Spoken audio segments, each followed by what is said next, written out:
Silakan Fazril. Ya, Fazril kalau sudah Terima bersedia. kasih Ridwan dan juga Syuhaida di Kuala Lumpur. Saya Fazril Hisham Afandi bersama anda dalam cerita Pagi Sarawak. Pada pagi ini berada di Ibu Pejabat Bomba Sarawak untuk berkongsi kepada anda mengenai statistik kebombaan dan juga kesiapsiagaan menghadapi bencana untuk tahun 2022 serta aspirasi Jabatan Bomba dan Penyelamat Malaysia Sarawak untuk tahun 2023. Mereka antara agensi yang kita faham sentiasa berempas pulas untuk memastikan keselamatan orang awam sentiasa diutamakan, dan orang yang paling sesuai untuk berkongsi dengan kita pada pagi ini ialah pengarah JBPM Sarawak sendiri, Datuk Khairuddin Rahman. Assalamualaikum Datuk, selamat tahun baru. Waalaikumsalam. Alhamdulillah. Selamat tahun baru juga kepada RTM dan warga RTM lah. Terima kasih Datuk. Datuk, kita sekarang ni saya pun pertama kali juga menjejakkan kaki di pejabat ini untuk melihat sendiri. Biasa kita berjumpa di luar saja Datuk, ketika operasi. Dan apa statistik kebombaan yang boleh Datuk kongsikan bersama dengan penonton Selamat Pagi Malaysia pada pagi ini, dan apa yang boleh ditafsirkan daripada statistik tersebut Datuk?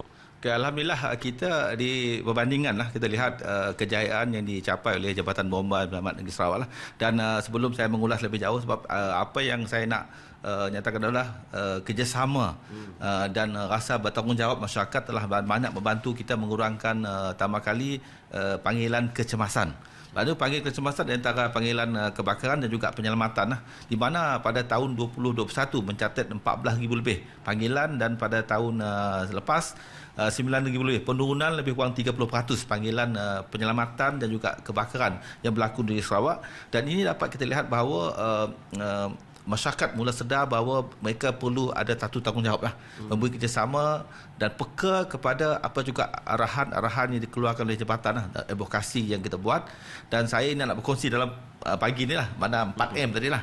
Bila kita melihat masyarakat Sarawak, 4M, mendengar, melihat, memahami dan mematuhi. Bila 4M dia mereka patuhi, mudah bagi Jabatan Bomba untuk kita melaksanakan tugasan kita lah, dan dapat menurunkan kadar kebakaran.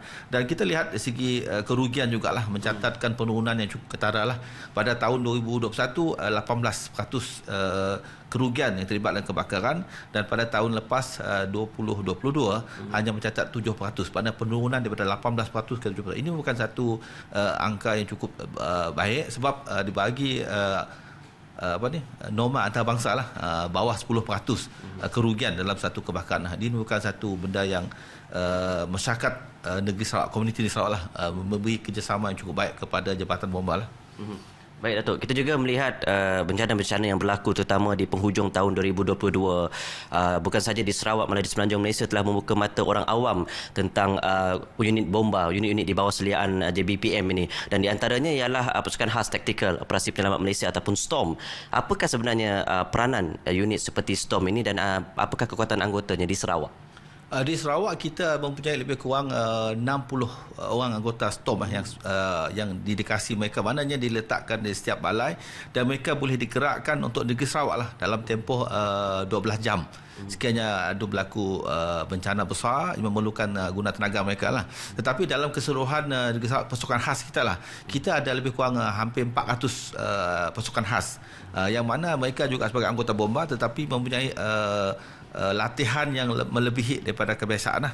Walaupun anggota bomba dia menjalankan tugas sebagai anggota penyelamat, tetapi kepakaran mereka tambah kali dari segi hazmat, storm tadi, mass team yang untuk kerja-kerja menyelamat di hutan, mencari di hutan, SAR di hutan, dan mereka boleh digerakkan lah. Kalau contoh di zon 1, zon 2 boleh digerakkan dalam tempoh 1 jam.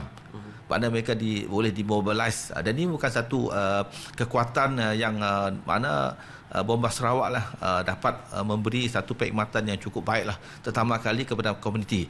Dan apa yang kita boleh nampak adalah keyakinan. Pertama kali masyarakat terhadap perkhidmatan kita. Sebab tanpa keyakinan masyarakat dan juga trust, kepercayaan yang masyarakat beri pada kita telah dapat memotivasikan anggota kita, dan kita boleh bergerak dan boleh mempamerkan perkhidmatan yang lebih baik lah, mana beyond ekspektasi, melampaui ekspektasi masyarakat. Ini yang telah kita laksanakan di negeri Sarawak, dan mewujudkan suatu suasana the ownership, rasa milik pemilikan program bersama dengan masyarakat mengambil cukup baiklah. Jadi mereka menjadi kita akan kongsi kita.